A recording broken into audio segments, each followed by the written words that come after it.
precisam de infraestrutura de transporte ou emprego perto de casa, morar perto do trabalho. Esses que precisam. De resto, a gente é um país muito pobre. Essas pessoas vão ter que trabalhar mais para poder pagar as contas delas.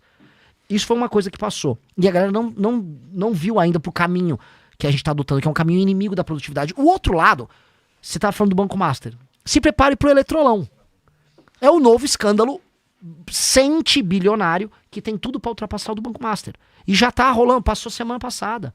Rolou um leilão de termoelétrica bizarro com o Joesley, mais uma turma ligada ao Alexandre Silveira, ao ministro do Lula. Negócio muito, muito estranho. Um leilão bizarro que vai aumentar a nossa conta de luz ano que vem em coisa de 10% para todo mundo.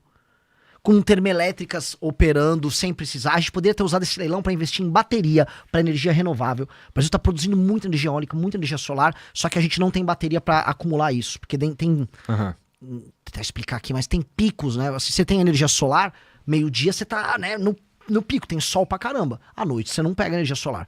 Então, quando você tem o pico, você não usa aquele boost de energia que tem. Você tem que ter...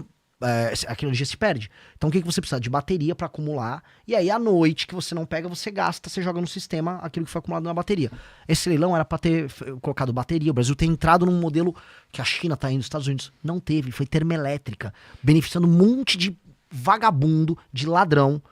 Vagabundo e ladrão, com um acordo com o governo bizarro, pagando triplo, quádruplo por energia que outros lugares pagam. Qual que é a desculpa pra fazer essa porra? Não tem desculpa. O TCU já leu o que rolou agora, esse leilão, e falou, estudo bizarro. A Fiesp já entrou no STF, a gente mesmo vai entrar com a ação. E não estão falando ainda, porque o susto foi semana passada. E é um escândalo de centenas de bilhões. Ano que vem, a conta de luz vai aumentar em 10% pra todo mundo. E ninguém tá falando. Ninguém tá falando. É mesmo? Assim, por quê? É um esquema que envolve os mesmos empresários, rolou agora no governo Lula. Então você tá assim, falando de master, aguarda que tem mais um. E assim, como a gente vai fazer o Brasil crescer com energia cara, com o político avisando, ó, você vai trabalhar menos e vai ganhar igual. Não vai. O Brasil tá perdendo a corrida mundial de todas as áreas possíveis. Não, você vai trabalhar menos e você vai ganhar muito menos e provavelmente você vai ter que trabalhar mais pra ganhar o mesmo. Você vai ter que trabalhar mais pra ganhar o que tava ganhando antes. Vai ter pressão inflacionária, o agro tá desesperado, com esse negócio da 6x1 que é no susto, e ninguém avisou, porque os políticos mentem o tempo todo. Então, o presidente que vai pegar o Brasil no que vem, eu tô dando essa dica, porque eu podia só falar coisa fofinha, vai pegar uma bucha gigante, que é um monte de desgraça que os caras fizeram. Tudo pra ganhar a eleição esse ano, né? Exato. E esse do Eletrolão nem foi pra ganhar, eu não sei porque os caras fizeram isso. Pra mim, a gente sabe, né? Dinheiro. Mas é que foi muito dinheiro. Então, é coisa de centenas de milhões. Eu não ouvi falar disso daí, cara. Eu vou anotar pra dar uma pesquisada. Pode pesquisa. Cara, fala com o Felipe Moura Brasil. Não, ó, eu sou um pré-candidato. Não ouçam a minha opinião. Chama o Felipe Moura Brasil. É assustador. É assustador. E, assim, foi ele, o consórcio envolvendo o BTG, que pegou lá com mais um monte de planta de termoelétrica. E, assim, só por ter a planta parada sem utilizar, eles ganham dinheiro. Ganham bilhões. É um negócio assim, é um negócio de bilhões com risco nenhum, bizarro. A história é bizarra. E eu tô me informando, hoje eu peguei pra ler tudo. Puta saco. Puta saco, queria estar fazendo outra coisa. Tem que saber, tem que manjar de Eletrolão agora. Assim, eu manjava de Master, galera, tem um novo escândalo aí. E nem se eu ganhar, e como é que eu faço pra desfazer uma besteira dessas? Entendeu? Porque, não, o direito adquirido, né? Os caras ganharam o leilão. Pois é. Aí eu vou ser golpista. Legalmente, é um problema. Então, assim, o leilão foi... O leilão precisa ser homologado e tal. Não pode homologar esse leilão. Aí taca, a gente tem que gravar vídeo, falar desse assunto. As pessoas não sabem ainda do assunto, é feriado. Puta. Acho que é semana que vem. Aí, assim, a gente tem assim, que correr contra o tempo pra evitar uma puta de uma malandragem que aconteceu. Graças a Deus... a gente tá aqui ao vivo, tem, né, a galera, por favor, faça um corte disso. Esse assunto é importantíssimo. Se eu te pedir um negócio, chama o Felipe Moura Brasil pra falar disso. É o novo Banco Master. E aconteceu agora, sim.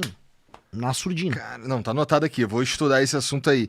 Bom, então, mas é isso, né, meu irmão? O Brasil toda hora ele tem... A gente não passa muito tempo sem um escândalozinho. Essa que é a verdade, né, cara? Então meio que tem pra todo mundo. E aí, nesse sentido, tem muita coisa pra acontecer até as eleições, né? Uhum.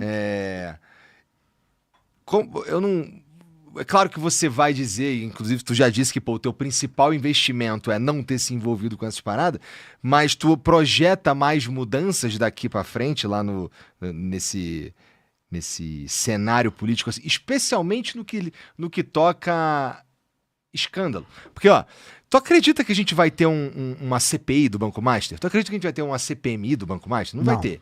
Não. Não vai ter.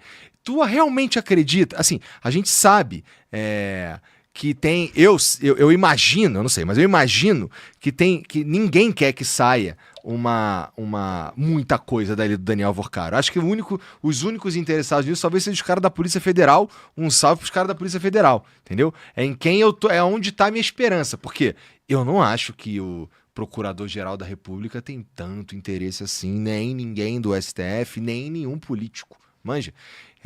O que me dá também aquele tédio que a gente estava falando mais cedo, né? Por quê? Eu acho que vai precisar de coragem e de saber dançar, porque se fosse para fazer alguma coisa, tinha CPI. Sim, mas a CPI é realmente sim. Eu não contaria muito com uma CPI, porque todos os grandes membros dos partidos políticos estão envolvidos no escândalo do Banco Master. Perfeito. E o problema do modelo político do Brasil é que se você é um político do Centrão, o seu eleitor não te cobra. Vou dar um exemplo. Vamos dar um exemplo. Quem acabou com a CPI do Banco Master? Foi um acordo envolvendo o Flávio, o presidente do Senado, o Alcolumbre, e o Xandão. Palavras do Flávio. O Flávio disse que foi feito um acordo com o Xandão, que o projeto que garantia... Um acordo foi feito, ia passar a dosimetria enquanto tiravam a CPI do Master. Aí o Xandão não cumpriu depois, aí o Flávio foi reclamar. E quem no final não botou pra votar a CPI foi o Alcolumbre. Então o Alcolumbre o estado do Alcolumbre, o Amapá, ele comprou títulos podres do Banco Master. O Alcolumbre estava nomeando o Otto Lobo na Comissão de Valores Imobiliários, que era um cara que interessava ao Joesley e ao Vorcaro. O Alcolumbre está no caso do Master. Só que o Alcolumbre ele é eleito pelo Amapá. E qual é a característica do eleitor do Alcolumbre? É que ele não liga, porque o Alcolumbre comprou o voto dele. O Alcolumbre comprou uma pessoa que vai comprar o voto dele. É um voto de máquina feito com pessoas de lugares muito pobres, que não vão estar, tipo, Alcolumbre, tô de olho. Não estão de olho. A maior parte dos políticos do Centrão tem como característica não receber cobrança do eleitor, porque o eleitor é um eleitor muito pobre. E como o eleitor é muito pobre, aquela pessoa tá precisando de um emprego e ele depende do político para ter um emprego. Então, se ele for reclamar do político, ele vai perder o emprego na prefeitura, ele vai perder um dinheirinho do não sei o quê. Isso eu vi rodando no Nordeste. É muito difícil você imaginar que uma pessoa no Maranhão vai cobrar um político no Maranhão, porque se ela for cobrar um deputado, o deputado é amigo do vereador da cidade. Ele vai ter um vereador na cidade que tem essa pessoa. E aí essa pessoa depende do vereador para qualquer coisa. Todo mundo depende assim muito do Estado para sobreviver. Então aquela pessoa é quase um servo, não digo um escravo, mas um servo do político. Então esse político não é cobrado. Então ele pode fazer todos esses acordos corruptos que eles fazem. E essa é a grande verdade do Brasil. Porque eles não são cobrados, eles não vão perder a eleição. O que eles precisam para manter esse cara? Emenda, que com essas emendas ele manda um dinheiro para a base deles, desvia, esse dinheiro faz um caixa 2, e é por isso que existe o orçamento secreto, que hoje, junto com emendas em geral, tá na casa, sei lá, dos 60 bi nesse orçamento agora. São dezenas de bilhões. Serve pra que isso daí, pra operar essa máquina suja, que é uma máquina suja dos políticos. E aí, cara, quem tem mais grana, aí o cara vai da criatividade dele, como ele opera esse dinheiro. Isto é o Brasil. Eu tô falando assim, lembra do... É muito dinheiro mesmo. É muito dinheiro destinado a uma parada que... E assim, isso aqui é independente de partido. Eu tô falando de dinheiro. É muito dinheiro destinado a uma parada que não é claro. E, pô, se a gente tá falando de um troço no Estado brasileiro, a gente tá falando do meu dinheiro e do teu dinheiro aí também, meu irmão. Que a gente não sabe pra onde vai. Né? Deixa eu falar uma coisa que eu abri aqui. Provavelmente a gente recebeu algum ataque de bot aqui na live. Por quê? Porque do nada subiu pra 85 mil pessoas ao vivo. Ih, caralho. E aí tava indo assim. Eu conheço a audiência, eu tô tendo uns views bons. Mas 85 eu é meio nunca tive bot. 85, então... E eu tenho haters, né? Então é possível que... Então salve pros amigos aí que bota bot, tá? Não seria a primeira vez, a gente sabe lidar. Fica tranquilo, inclusive, que a gente sabe lidar. Eu quero pedir desculpas, o convidado chega aqui com uns indianos, né? Não seria a primeira vez, não, mas a gente sabe lidar. Não, ótimo. Só queria deixar claro. Porque tipo, vamos jogar, o Renan botou... Eu não botei bot nenhum, tá? Não tem nada a ver com isso. A gente tá... bom, tá bom. Tudo bem, a gente tá Ó, família, o Renan tá falando que não foi ele que botou o bot, não. Mas depois tem que ver se não foi mesmo, hein? Tô brincando. CPI dos... Aí isso vira CPI. Então, mas é o tipo botelão. É o tipo de coisa que é um possível lugar de encheção de saco que tem coisas que a gente tem aqueles investimentos que você falou, que você não faz, que você só não vai nesse lugar. Por que eu colocaria bot sabendo que vagabundo vai apertar meu crânio depois porque colocar bot é sujo? Né? Então eu também não colocaria bot se fosse tu não, meu irmão. Lógico. Não, por isso que eu já falei, vou deixar bem claro, tá? Não tem nada a ver com isso. Que eu vi 85 mil, eu falei... Calma aí. Tô crescendo, mas ainda não cheguei nesse...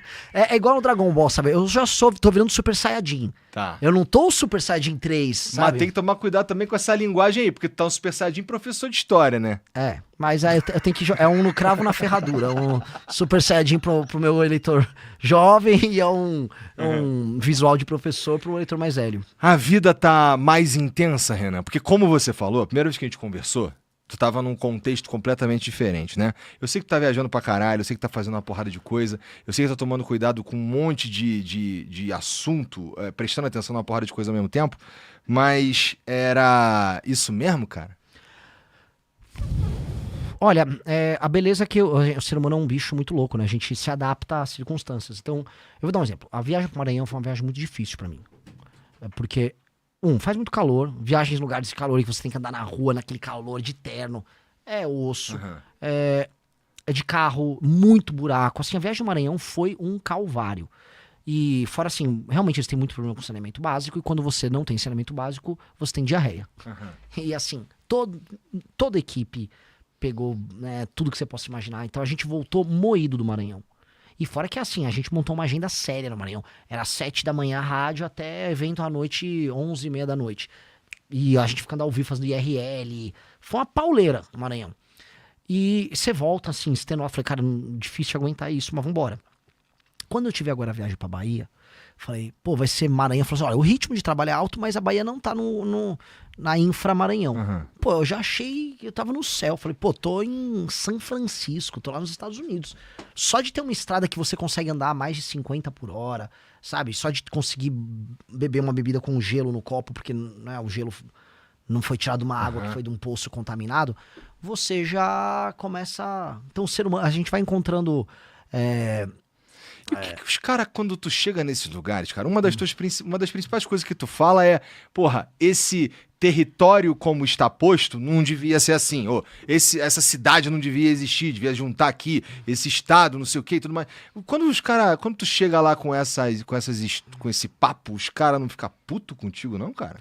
Eu acho que eles ficam, o político e a imprensa, vamos botar política e imprensa, a população concorda. É muito difícil uma pessoa... resistir aos argumentos que eu tô trazendo. Então, quando eu vou numa imprensa nas cidades que eu falo que vão ter que ser fundidas, eu fiz isso em vários lugares. As pessoas estão falando, não, realmente faz muito sentido. Por que existe realmente uma prefeitura aqui? Quando se apresenta que existe uma prefeitura numa cidade de 3 mil habitantes, e aí tem que ter um prefeito, 9 vereadores, sei lá, 15 secretários, sei lá, 100, 150, 200 funcionários da prefeitura que não fazem nada e não precisar existir quase ninguém desse time, você vai olhar, a pessoa, realmente não precisa, e minha vida é uma desgraça. Sim, eu poderia só juntar tudo isso, ter apenas um prefeito, ter 9 vereadores, em vez de estar juntando 5 cidades, ter 45 vereadores. Então é racional. A imprensa, ela, especialmente as rádios, ela tem audiência quando eu vou lá. Então meio que eles, pô, eu não vou chamar o cara, é bom pra imprensa. E o jornalista, ele vai sendo convencido no processo. O político local fica com medo. O prefeito tem medo, porque ele fala assim, cara, é melhor nem aparecer aqui, porque o cara vai me xingar na rádio. Então eles só ficam quietos. E pra eles também entrou uma coisa que é muito boa, que se o prefeito local fala com a rádio pra rádio não me receber, eu vou lá e gravo um vídeo na frente da rádio falando, o prefeito não deixa. Então é melhor. Não, né? Acontece isso, né? Então não é... É bom. Então eu estou fazendo isso e precisa fazer isso porque a gente tem que despertar as pessoas. Tem coisa que tu achou que tu ia falar que bateria impopular, mas na real a galera tá entendendo?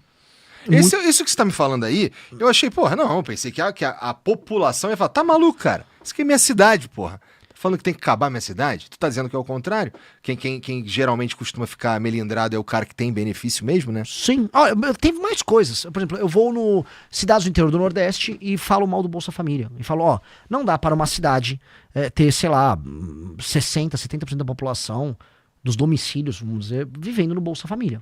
Vocês não podem viver assim. Eu preciso ter uma porta de saída e isto não será mantido da forma como tá. As pessoas concordam, até a gente que tá no Bolsa Família. Eu falei com agricultora, mulheres agricultoras, olha, não, se tivesse um emprego seria melhor. Seria melhor, sim, entendi o que você tá falando. Tem um lance que, assim, a pessoa, por mais simples e humilde que seja, a pessoa não é idiota. As pessoas tratam o eleitor como idiota. Se eu falo pra pessoa assim, ó, eu não estou mentindo pra você, não dá pra ficar nesse método que tá aí. Ah, tá, pô, ele falou a verdade pra mim. Por mais que eu discorde, por mais que eu não queira no momento, no mínimo, pô, esse cara foi sincero. Foi o que eu fiz na 6x1. Toda a direita foi a favor, fim da escala 6x1 junto com o PT. Votaram lá com o PT. Eu, como pré-candidato, fui o único pré-candidato que fui contra. E o Kim, como deputado, fez discurso. Eu vi. O Kim tem um vídeo, é só puxar, acho que tem 12 milhões de visualizações, fazendo um discurso contra, um sucesso. Porque tem uma coisa, muita gente foi no Kim, ó, discordo de você, tá, Kim? Você é o melhor deputado e eu discordo de você. Quando você é muito honesto com a pessoa, você pode falar o que a pessoa não quer ouvir, e a pessoa, no mínimo, vai te ouvir depois por outro assunto. O lance de você não enganar o eleitor tem lá suas vantagens. Uhum. Tipo, as pessoas que estão me seguindo, eu comecei a pré-campanha com 100 e poucos mil seguidores. Agora eu tô vou bater 1.600.000, acho que amanhã. Chega um público muito novo. Essas pessoas muito novas, elas concordam comigo sobre segurança, mas não concordam sobre outro assunto. Concordam comigo sobre, sei lá, desfavelização, mas não concordam sobre educação comigo. Mas em todos os casos, elas estão vendo um cara falar uma coisa muito verdadeira na cara delas, não tratar elas como um idiota e topar brigar com ele. Eu vou te dar um exemplo. Você sabe quando você perde seus avós? Eu tava falando isso porque minha avó morreu agora. É quando você para de brigar com eles na mesa de jantar. Quando você tá com o vovô e o vovô, porque olha só, e você, não, você tá certo, vô. Acabou. O vovô morreu. Porque você parou de levar ele a sério como alguém que tem uma opinião. A gente não faz isso com os eleitores brasileiros? Faz. A gente não leva eles a sério. Então assim, eu entendi, é Bolsa Família, que você vou te dar um Bolsa Família, aí fica tranquilo. É igual o Lula, não, pega um Vale Gás aí, ó. Você tem assinação, toma um Vale Gás aí. Não, e se eu tratar o eleitor assim, eu tô dizendo, você tá errado, eleitor. O fim da escala 6x1 é um erro. E não é sobre 6x1, é sobre a gente fazer uma reforma que flexibiliza as relações de trabalho. Estão te enganando. Não, Renan, você tá errado. Eu falo, você tá errado. Mas tudo bem. Você não tá comigo nessa. Amanhã o cara tá concordando comigo no outro assunto. E ele fala, o Renan é de verdade. Então eu prefiro tratar aquela pessoa, o eleitor,